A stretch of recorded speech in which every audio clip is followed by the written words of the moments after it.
Ia di depannya terpeleset dan jatuh. Jatuh langsung ke es yang sangat berbahaya. Tiba-tiba, es pecah dengan cepat. Pria itu terjun ke dalam gudang es. Dia berjuang dan berjuang. Rekan setim Paul bergegas mengambil tali. Dia membawa anjing itu turun untuk menyelamatkannya. Dia mengamankan tali. Kemudian ia menggigit tali anjing itu. Anjing itu menurunkan berat badannya.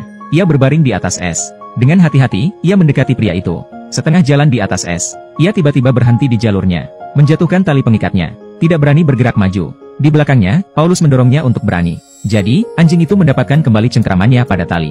Dan ia pun pergi. Akhirnya, dia mencapai pria itu. Dengan mulut dan kakinya ia meregangkan lingkaran tali. Di atas kepala pria itu. Atas perintah Paulus, tangan kiri pria itu masih dipegang. Ia perlahan-lahan memasukkan tangan kanannya ke dalam jerat. Semuanya ada di tempat. Paul dan anjing-anjing bekerja sama. Menarik pria itu keluar dari air. Pria itu sedang sekarat. Paul mengikatnya ke kereta luncur. Badai salju Antartika telah membuat mereka bingung. Sekarang mereka hanya bisa berharap pada Berta si anjing. Paulus memberikan kata itu. Berta memimpin anjing-anjing itu berlari kencang menuju pangkalan. Akhirnya kedua pria itu kembali dengan selamat ke perkemahan. Saat ini cuaca Antartika sangat keras. Ekspedisi harus dievakuasi dengan pesawat. Anjing-anjing dirantai. Dengan putus asa mencoba membebaskan diri. Menggonggong pada pesawat yang akan berangkat. Paulus merasa tertekan. Tetapi yang bisa ia lakukan hanyalah menonton. Pesawat menghilang. Anjing-anjing turun dengan sedih. Kembali ke markas ekspedisi. Paul mengira bahwa seseorang akan diatur untuk menyelamatkan anjing-anjing itu. Tetapi tidak ada yang peduli dengan anjing-anjing itu. Ia menemukan rekan wanitanya. Dari sana, ia mengetahui bahwa paling cepat seseorang bisa pergi ke perkemahan adalah tahun depan. Paulus kembali ke kepala suku. Masih tidak ada gunanya. Ia tidak menyerah. Dia datang ke Washington untuk melamar ekspedisi Antartika. Itu disetujui. Tetapi paling cepat 6 bulan. Badai salju berhembus selama 4 hari sekaligus. Anjing-anjing itu terjebak pada tali dan tidak bisa bergerak. Seolah-olah semua orang telah kehilangan motivasi untuk bertahan hidup. Berbaring telentang di atas salju. Tiba-tiba, bendera camp menarik perhatian. Anjing-anjing sedang bergerak. Saat kepingan-kepingan itu jatuh, Ellen adalah yang pertama membebaskan diri. Dengan putus asa berusaha mengejar bendera yang diterbangkan oleh angin kencang. Akhirnya, ia mengambil bendera. Anjing-anjing saling membantu mengunyah kalung pasangannya. Segera semua orang bebas dari tali kekang mereka. Anjing-anjing di depan kita, ditinggalkan oleh manusia di Antartika. Mereka menemukan sekawanan burung. Alan yang lapar berteriak pada burung-burung. Burung-burung takut pergi. Berta mengawasi Alan.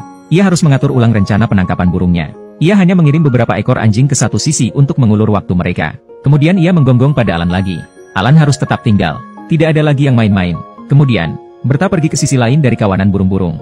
Dan diam-diam berbaring. Perlahan-lahan mendekat. Ketika waktunya tepat, dia menggonggong 2 kali pada anjing-anjing. Anjing-anjing bergegas keluar dari samping. Sebuah lari gila untuk burung-burung. Perburuan sedang berlangsung. Akhirnya mereka bisa makan sampai kenyang. Berta duduk. Anjing-anjing mengambil mangsa di mulut mereka. Mangsa ditempatkan di depan Berta. Dia mengambil pilihannya. Berta mengambil yang terbesar.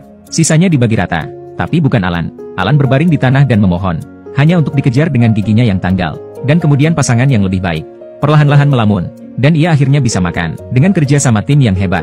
Anjing-anjing ini telah hidup di Antartika selama 50 hari. Pada malam hari. Dan mereka bisa melihat aurora borealis dengan segala kemegahannya. Pemandangan langka untuk dilihat. Anjing-anjing itu sangat gembira. Mengamati langit. Menangkap sekilas aurora borealis di atas salju. Melompat dan bermain di salju. Mengejar dan bermain. Dan kemudian salah satu anjing terjatuh dari bukit. Semua orang bergegas untuk memeriksanya. Dia terluka parah sehingga tidak bisa bergerak. Anjing-anjing itu takut ia akan kedinginan. Mereka duduk di sekelilingnya untuk membuatnya tetap hangat. Seiring dengan berlalunya hari, salju perlahan-lahan menutupi mereka. Sampai mereka terbungkus rapat. Anjing-anjing lapar dan kedinginan. Mereka harus mencari makanan lagi. Sekarang anjing yang jatuh dari bukit itu telah mati. Kelompok itu sedih untuk pergi.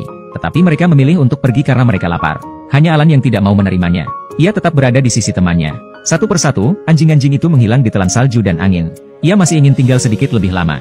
Akhirnya, ketika Alan berangkat lagi, badai salju membuatnya kehilangan rekannya. Ia memanggil beberapa kali. Tidak ada jawaban.